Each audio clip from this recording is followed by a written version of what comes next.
নতুন করে কোনো কর আরোপ ছাড়াই মাগুরা পৌরসভার ২০২৫ থেকে ২৬ অর্থ বছরের জন্য ৭১,৭১,৯৯,০২২ টাকার বাজেট ঘোষণা করা হয়েছে।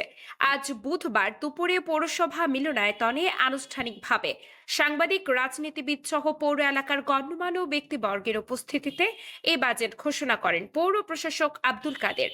বাজেটে রাজস্ব ও উন্নয়ন প্রকল্পে আয় দেখানো হয়েছে ৭১,৩৯,৭৬,৬৭৯ টাকা। ব্যয় দেখানো হয়েছে ৭১,৭১,৯৯,০২২ টাকা। গত বাজেটের প্রান্তিকদের ৯৮,৩৩,২৮৯ টাকা এবং ঘোষিত বাজেটের সমাপনী জের ধরা হয়েছে ৩২,২২,৩৪২ টাকা। সেই সম্ভাবনাগুলোকে আমরা একত্রিত করে একটা বাজেট আমরা আকলন করেছি, সেটাই আমরা উপস্থাপন করছি।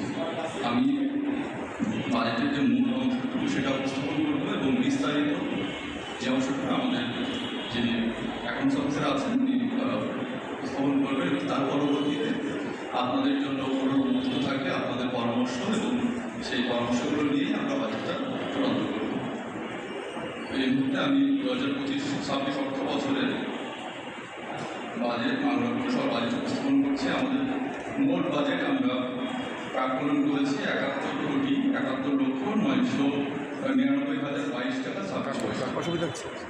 এখানে আমরা রাজস্ব আমাদের দুইটা অংশে আমরা রাজস্ব এক যেটা সাধারণ সেটা হলো ১৩,৫১,৬৬,২৩৩ টাকা এবং রাজস্ব দুই এটা মূলত পানি সরবরাহ। আপনারা জানেন যে পৌরসভা এলাকায় যে পানির অংশটাকে আমরা বলি রাজস্ব দুই, সেখানে আছে ৩,২৬,৮৪,৫০০।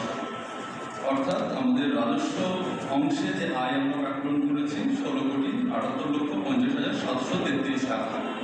আপনাদের জানিয়ে রাখা কথা যে এই যে রাজস্ব আয় এটা মূলত কিন্তু আমাদের পরিচালন ব্যয় হিসেবে ব্যয় হয়ে যায়। যেমন আমাদের বেতন ভাতা, আমাদের যে কমন যে বিদ্যুৎ বিল, অফিস পরিচালন ব্যয় প্রায় এখানে ব্যয় হয়ে যায়। এখানে তেমন কিছু অতিরিক্ত থাকে না। সাধারণত উন্নয়নমূলক কর্মকাণ্ড হয়ে থাকে এই যে নিজস্ব আয় থেকে যদি উদ্বৃত্ত থাকে সেখান থেকে, অথবা সরকার বিভিন্ন প্রকল্পের মাধ্যমে যদি বরাদ্দ দিয়ে থাকে সেখান থেকে। তো আমাদের এই যে রাজস্ব অংশের সেটা আমরা প্রাকলন করেছি, আমি আবার বলি ১৬,৭৮,৫০,৭৩৩ টাকা। এর বাইরে রয়েছে আমাদের প্রতি বছর এডিপি বরাদ্দ যায়, এটা প্রতি বছরই আসে আনুপাতিক হারে। এটা উল্লেখযোগ্য তেমন নাম, সামান্য অংশ আমরা ধরেছি যে ২,৮৯,১৫,০০০ টাকা। অর্থ বছর আমরা পেয়েছি ১,৮০,০০,০০০ টাকা। আমরা প্রত্যাশা করি আগামী অর্থ বছর আমরা একটু বেশি পাবো।